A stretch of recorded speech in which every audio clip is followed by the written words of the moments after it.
ఏంటి తెలంగాణకి సంబంధించి ప్రిడిక్షన్ ఫెయిల్ అయిందా లేదంటే ఫెయిల్ చేశారా? ఏం జరిగింది? శ్రీ గురుభ్యో నమ. ఓం నమో నారాయణే. జ్యోతిష్య శాస్త్రం ఎక్కడ ఫెయిల్ కాదండి, జ్యోతిష్యుడు ఫెయిల్ అవుతాడు. హ్మ్. సో ఇక్కడ మనం ఇదే ఛానల్లో చేసినటువంటి ఒక వీడియోలో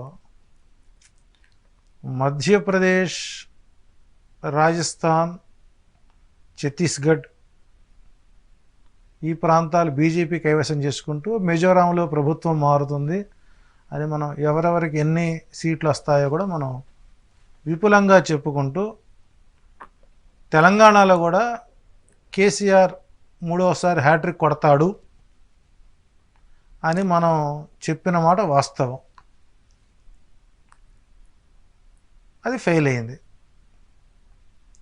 ఈ ఫెయిల్ అయినప్పుడు దాన్ని మనం ఓపెన్గా నా గణాంకాలు తప్పాయి, నేను తప్పు చెప్పాను అని చెప్పుకోవటానికి నేను ఎక్కడ కూడా సిగ్గుపడతలేదు, అవసరం లేదు. ఎందుకంటే మనం పబ్లిక్లో నిరంతరం ఉండాల్సిన వ్యక్తులం కాబట్టి మన చెప్పిన ఫలితాలు ఫలించినప్పుడు మనం పొంగిపోలేదు, ఒక పొరపాటు చెప్పినప్పుడు ఫలించినప్పుడు కూడా మనం ఎక్కడా కూడా వెనకాడకూడదు. అట్లాగే మనం కాశ్మీర్ ఎన్నికలకి సుప్రీంకోర్టు గ్రీన్ సిగ్నల్ ఇస్తుందని, ఆర్టికల్ 370 కూడా ఆమోదం చెందుతుందని, అట్లాగే నవంబర్ మాసంలో మరి ఎవరికి ఊహించకుండా తమిళనాడు, నెల్లూరు ప్రాంతాల్లో తుఫాన్లు వస్తాయని, అట్లాగే ఒక బంగారపు గని ఆంధ్ర రాష్ట్రానికి ఒక తలమానికంగా తయారవుతుందని మనం ఎన్నో అంశాలు చెప్పుకున్నాం ఛానల్స్లో. వన్ టైప్ ఆఫ్ పబ్లిక్ ఎలా ఉంటారంటే 99 కడుపు నిండా పెట్టిన ఆ ఒక్కటి కనుక లోపం వచ్చిందనుకోండి, ఈ పెట్టిన 99 కొట్టుకుపోతాయి, ఆ ఒక్కదాన్నే పట్టుకుంటారు. సరే, అది ఓకే. నేను దీంట్లో కూడా ఒకటి మిమ్మల్ని అప్రిషియేట్ చేస్తాను. ఎందుకంటే 2 స్థానాల్లో కేసీఆర్ పోటీ చేస్తున్నాడు. ఒకటి గజ్వేల్, 2 కామారెడ్డి. అంటే మీరు నాకు ఇప్పటికే గుర్తుంది, 2 ముహూర్తాలు చెప్పారు. టీఆర్ఎస్ ఆవిర్భావ ముహూర్తం బట్టి గజ్వేల్లో కేసీఆర్ నామినేషన్ వేశారు. బీఆర్ఎస్ ఆవిర్భావ ముహూర్తం బట్టి కామారెడ్డిలో నామినేషన్ వేశారు. బీఆర్ఎస్ ఆవిర్భావ ముహూర్తం బాగాలేదు, కేసీఆర్ ఓడిపోతారని చెప్పారు. అది మాత్రం జరిగింది. కానీ ఎక్కడ ఓవరాల్గా మాత్రం ఫెయిల్ అయ్యారు. ఓవరాల్ అంటే ఇక్కడ కాంగ్రెస్ పార్టీలో పిసిసి అధ్యక్షుడికి ముఖ్యమంత్రి పదవి ఇచ్చినటువంటి ఫస్ట్ వ్యక్తి ఎవరంటే రేవంత్ రెడ్డి. ఇంతవరకు ఎవరికి ఇవ్వలేదు. ఒకవేళ ఇచ్చినట్టయితే డి శ్రీనివాస్ 2 సార్లు ముఖ్యమంత్రి అవ్వాలి, ఒకటి. రెండోది, కాంగ్రెస్ పార్టీ ఫలానా వ్యక్తి ముఖ్యమంత్రి పదవిని ముందుగా ఎక్కడ ప్రకటించలేదు. వాళ్ళు ప్రకటించి ఉంటే అప్పుడు రేవంత్ రెడ్డి గారి జాతకం పరిగణలో తీసుకునేవాళ్ళమేమో. సో ఇక్కడ మనం చేసినటువంటి ఆ టాపిక్లో బీఆర్ఎస్ పార్టీ ఆవిర్భూతం చాలా లోపభూయిష్టంగా ఉంది. రాహు మహాదశలో ఆయన డిప్యూటీ స్పీకర్గా పదవి రాజీనామా చేసి 2 సార్లు ముఖ్యమంత్రి, దశా ఛిద్రంలో వాళ్ళు కొత్త పార్టీ పెట్టారు. అది పెట్టినప్పటి నుంచి ఆయన చాలా ఒడిదుడుకులకు గురైనాడు.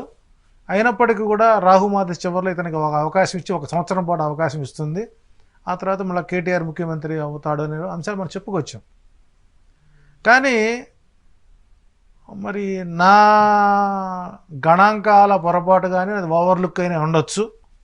సో నేను ఈ యొక్క తెలంగాణ ఎలక్షన్ విషయంలో నేను ఫెయిల్ అవ్వడం అనేటువంటిది నాకు ఒక లెసన్గా తీసుకున్నాను. సో కాబట్టి దశా చిత్రం విషయంలో నేను కొద్దిగా పొరపాటు చేశాను. సో అక్కడ నా ప్రొడిక్షన్ ఫెయిల్ అయ్యింది. అంత మాత్రం నేను దాన్ని లైట్గా తీసుకున్నాను. ఎందుకంటే తప్పు చెప్పడం, మాట్లాడడం మానవ సహజం, అది రిపీట్ కాకూడదు. సో మరికొన్ని రోజులు ఇంకొకసారి ప్రాక్టీస్ చేసినప్పుడు సెకండ్ టైం జాగ్రత్త పడడానికి అవకాశాలు ఇవ్వడానికి నాకు లెసన్గా మారిందని చెప్పొచ్చు. ఓకే. సో ఏంటి ఇప్పుడు 3 కారణాలు చెప్పారు.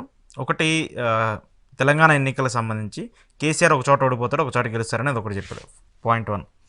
పాయింట్ 2, బీఆర్ఎస్ పార్టీ అధికారం సాధిస్తుందన్నారు, అది జరగలేదు. పాయింట్ 3, కేసీఆర్ అనారోగ్య రీత్యా కొన్ని ఇబ్బందులు పడతారని చెప్పేసి ఒకటి చెప్పారు. ఈ 3ట్లో 2 కరెక్ట్ అయినాయి, ఒకటి రాంగ్ అయింది. సో ఎనీవే ఈ రెండిటికి సంబంధించి ఏంటి పరిస్థితి? ఇప్పుడు ఆయన కొంచెం అనారోగ్య రీత్యా కొంచెం ఇబ్బందులు పడుతున్నారు. పార్టీకి కూడా కొంచెం కష్టకాలంగా ఉంది. ఏంటి ఆయనకి ఏమన్నా అంటే ఫ్యూచర్లో ఎలా ఉండబోతుంది ఆయన అంటే ఇక పరిస్థితి? దశాఛిద్రం రాజ్యాభిషేకం ఇవ్వలేదు కాబట్టి శారీరక భ్రష్టం జరుగుతుంది. ఉమ్, అంటే నాకు తెలిసినంతవరకు ఆయనకు అనారోగ్యపరంగా ఇబ్బందులు పడవలసి వస్తుంది అనడానికి మాత్రం నేను ధైర్యంగా చెప్పగలుగుతాను. అట్లాగని చెప్పేసి ఆ, ఇప్పుడున్నటువంటి కాంగ్రెస్ ప్రభుత్వం కక్ష సాధింపులు చేసి ఆ, ఆయన మీద ఎంక్వైరీలు వేసి కారాగార శిక్ష వైపు తీసుకెళ్తారు అని నేను ధైర్యంగా చెప్పలేను. ఉమ్, సో ఆయన అనారోగ్యపరంగా అయితే మాత్రం క్రమేణా ఇంకా క్షీణమైనటువంటి దశే అని చెప్పొచ్చు. అంటే చిత్ర దశలో యోగం ఇవ్వలేదు కాబట్టి ఇంకా 1.5 year పాటు ఆయన హెల్త్ పరంగా మాత్రం పూర్తి స్థాయిలో ఇబ్బందులు గురి అయ్యే అవకాశాలు ఎక్కువే ఉంటాయని చెప్పచ్చు. ఉమ్. ఓకే. సో ఇప్పుడు ఏంటి రేవంత్ రెడ్డి గారి ప్రభుత్వం, కొత్త ప్రభుత్వం చూశారు, 10 రోజులు అయిపోయింది ప్రస్తుతానికి. వాళ్ళు కొన్ని 6 గ్యారంటీలని కొంతమంది ఇంకొక ఎక్స్టెన్షన్ చేసుకుంటూ వెళ్తున్నారు. రేవంత్ రెడ్డి జాతకరీత్యా ఇంకొక పాయింట్ కూడా నాకు బాగా సర్ప్రైజింగ్ ఏంటంటే, కారాగార బంధనం నుంచి బయటకు వచ్చిన వ్యక్తికి రాజయోగం దక్కుతుందని మీరు చెప్పారు, చాలాసార్లు చెప్పారు. ఇదే ఇంటర్వ్యూలో నాతో పాటు చెప్పారు. అప్పుడు ఉన్నటువంటి జగన్మోహన్ రెడ్డి గారి జరిగింది అంటే ఒక 5 సంవత్సరాల తర్వాత 7 సంవత్సరాల తర్వాత జరుగుతుందని చెప్పేసి మీరు చెప్పారు యాజ్ మీ ప్రిడిక్షన్ ప్రకారం. సో ఏంటి ఇప్పుడు అక్కడ జగన్మోహన్ రెడ్డి జరిగింది, ఇక్కడ రేవంత్ రెడ్డి జరిగింది. చాలామందికి కేజ్రీవాల్ కానివ్వండి, చాలామంది కొంతమంది కీలక నేతలు అప్పుడు అరెస్ట్ అయ్యి తర్వాత బయటకు వచ్చి ముఖ్యమంత్రి అయ్యారు. సో ఏంటి ఈయన జాతకం ప్రకారం ప్రస్తుతం ఉన్న తెలంగాణ ముఖ్యమంత్రిగా ఉన్నటువంటి రేవంత్ రెడ్డి పరిస్థితి ఎలా ఉండబోతుంది? ఇక్కడ జ్యోతిష శాస్త్రానికి అతీతమైన గ్రహ బలం ఏదో ఆయన్ని బాగా సపోర్ట్ చేసింది. అందరూ మనం యాక్సెప్ట్ చేయాలి. ఎందుకంటే ఒక శాస్త్ర నిబద్ధత కలిగే వ్యక్తిగా కొన్ని వాస్తవాలు మనం ప్రశంసించాలి. అంటే అతీతమైన శక్తి ఏదో అతన్ని బాగా ముందుకు నడిపించింది, తద్వారా ఆయన రాజ్యాధికారాన్ని పొందగలిగాడు. ఒకటి ఒప్పుకోవాలి. రెండోది ప్రమాణ స్వీకార ముహూర్తం. ఇక్కడ 7వ తేదీ మధ్యాహ్నం 1:04 మీన లగ్నంలో భాగ్యస్థానం గురుడు, రాజ్యస్థానంలో బుధుడు బలంగా ఉన్నటువంటి ముహూర్త సమయంలో ప్రతి 3 నెలలకు ఒక్కసారి కాస్త ఓవర్ టెన్షన్స్ పొందవలసింది. సహజంగా ఒక ఆనవాయితీ కాంగ్రెస్ పార్టీ ఏ రాష్ట్ర ప్రభుత్వంలో ఉన్నా కూడా ఆగస్టు నెల ఎప్పుడూ కాస్త ప్రమాదకరంగా నడుతుంది. రోసీ గారి గవర్నమెంట్లో కానివ్వండి, రాజశేఖర రెడ్డి గారి గవర్నమెంట్లో కానివ్వండి, చివరిగా పనిచేసినటువంటి మన కిరణ్ కుమార్ రెడ్డి గవర్నమెంట్ కరెక్ట్గా ఆగస్టు నెలలోని అవిశ్వాస తీర్మానాలు ఇవన్నీ వస్తూ ఉంటాయి. సో ఇక్కడ ప్రతి 3 నెలలకు ఒక్కసారి ప్రభుత్వంలో కొంత అలజడి అనేటువంటిది మొదలయ్యే అవకాశాలు ఎక్కువగా ఉంటాయి. ఎందుకంటే బారసాలు అన్నప్రాసన అనేది కష్టం కాదు. ప్రస్తుతం ఆయన పాకే స్థితిలో ఉన్నాడు. నిలబడడానికి 3 నెలలు పడుతుంది. ఓకే. కాకపోతే ఇక్కడ భాగ్యస్థానంలో గురుడు, రాజస్థానంలో బుధుడు కాబట్టి ఫైనాన్షియల్ క్రైసిస్ని అధిగమించడానికి చేసేటువంటి వ్యూహాత్మకమైన ప్రణాళికల్లో రేవంత్ రెడ్డి సక్సెస్ అవుతాడు అన్నది ఎలాంటి సందేహం లేదు. ఓకే. ఒకటి ఇప్పుడు వారు ఇచ్చినటువంటి గ్యారంటీ పథకాల్లో ఉదాహరణకి ఆడవాళ్ళకి బస్ సౌకర్యం ఇచ్చారు. సో ఇది కర్ణాటకలో ఎలా ఉన్నా ఇక్కడ అలజడి అనేది ఇంకా మీద రాలేదు. ఒక పక్క నష్టాలతో నడుస్తున్నటువంటి ఆర్టీసీకి ఇది ఒక ఇబ్బందికరమైనటువంటి పరిస్థితులు అయినా, ఆర్థికంగా ఇబ్బంది పరిస్థితి అయినా ఒక కమిట్మెంట్ అనేటివి ఇచ్చారు కాబట్టి ఈ కమిట్మెంట్ అనేటువంటిది కొంత సాఫీగా సాగడానికి ఆ పథకం ప్రారంభించిన రోజు యొక్క లగ్నం అనుకూలంగా ఉందని చెప్పచ్చు. రెండవది రేవంత్ రెడ్డి గవర్నమెంట్ అండ్ గతంలో మన కేసీఆర్ గారి ప్రభుత్వంలో క్లబ్బుల మీద ఎలాగైతే నిరంకుశంగా తొక్కిపారేశారో, ఉక్కుబలు చేశారో, రేవంత్ రెడ్డి గారు తీసుకున్నటువంటి మరొక వ్యూహాత్మకమైన నిర్ణయం పబ్బుల మీద ఉక్కుపాదం మోపేటువంటి అవకాశాలు ఎక్కువగా ఉన్నాయి. ఆల్రెడీ దానికి ఒక హెచ్చరికలు ఇచ్చేట్టున్నారు, డ్రగ్స్ మీద కొద్దిగా జాగ్రత్తలు తీసుకునడం కూడా కొంత శుభ పరిణామమే. దాంతోపాటు మద్య నియంత్రణ కూడా మీద కూడా దృష్టి సారించే అవకాశాలు ఉన్నాయి.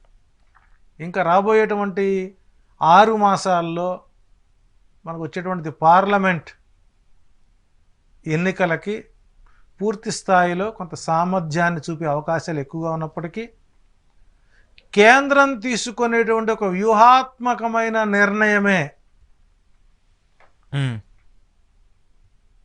రేవంత్ రెడ్డి యొక్క చరిష్మాకి ఒక ప్రశ్నార్థకంగా మారే అవకాశాలు ఉన్నాయి.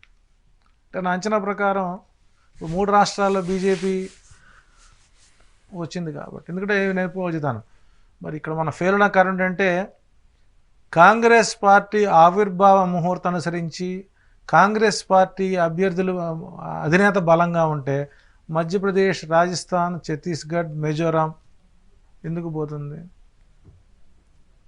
సో అక్కడ ప్రధానమంత్రి అభ్యర్థి జాతకంలో బలం లేదు.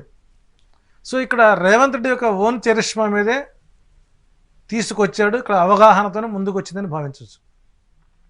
వన్స్ రేపు కేంద్ర ప్రభుత్వంలో బీజేపీ మరలా పట్టం కట్టిన హైదరాబాద్ని సెకండ్ క్యాపిటల్గా పెడతాము అని కనుక లోక్సభలో కనుక బిల్లు పెట్టినట్టయితే తప్పనిసరిగా మళ్ళీ ఇక్కడ కొంతమేర రేవంత్ రెడ్డి గారి చరిష్మా మీద మళ్ళా ప్రశ్నార్థకమైనటువంటి ఆలోచనలు వచ్చే పరిస్థితులు కనబడతాయి. ఓకే. సో అదొక అంటే అది కూడా దరిదాపు నాకు తెలిసి అది కూడా రేపు ఆగస్టు నాటికి ఎలక్షన్స్ అయిపోతాయి. మనం మార్చ్, ఏప్రిల్, మే అయిపోయిన తర్వాత నెక్స్ట్ లోక్సభ పార్లమెంట్లో ఈ బిల్ కనుక పెడతామని అనౌన్స్ కనుక చేశాడు అని అంటే మళ్ళా రేవంత్ రెడ్డి గారికి కాస్త చరిష్మా మళ్ళా పునః ఆలోచన పరిస్థితి ఏర్పడుతుంది. ఓకే. సో కాబట్టి ఇక్కడ ఆర్థిక పరంగా, రియల్ ఎస్టేట్ పరంగా ఒక 6 మాసాలు స్తబ్దుగా ఉండే అవకాశం ఎక్కువగా ఉంది. దాంతోపాటు ప్రభుత్వంపై పూర్తి స్థాయిలో ప్రజలు విశ్వసించి మనం ఎంచుకున్నటువంటి రాజు మనల్ని సక్రమంగా పరిపాలిస్తున్నటువంటి అవగాహన కలిగే అవకాశాలు ఉంటాయి. రెండోది, ఐటీ రంగం ఆశించినంత ఫలితంగా రాకపోవచ్చు. ఆర్థిక వనరులు సమకూర్చుకోవటంలోనే రేవంత్ రెడ్డి గారికి రోజుకి 22 గంటలు కష్టపడాల్సిన పరిస్థితి ఉంది. సో ప్రస్తుతం ఆయన కూర్చుంది ఒక ముళ్ళ కుర్చీ మీదే కూర్చున్నాడు. సమర్థవంతమైన నాయకుడిగా ఉండడానికి ఆయన గ్రస్తులు బలంగా ఉన్నాయి. అందుకు ఆయన పార్టీ ప్రమాణ స్వీకార ముహూర్తం బలంగా ఉండటం వలన ఆయన సమర్థవంతమైన రాజుగా గుర్తింపు తెచ్చుకోవడానికి అవకాశాలు ఎక్కువగా ఉన్నాయి. సో ఆగస్టు నెల కొంత రేవంత్ రెడ్డికి ప్రశ్నార్థకాలంగా ఉండే అవకాశాలు ఎక్కువగా ఉన్నాయి.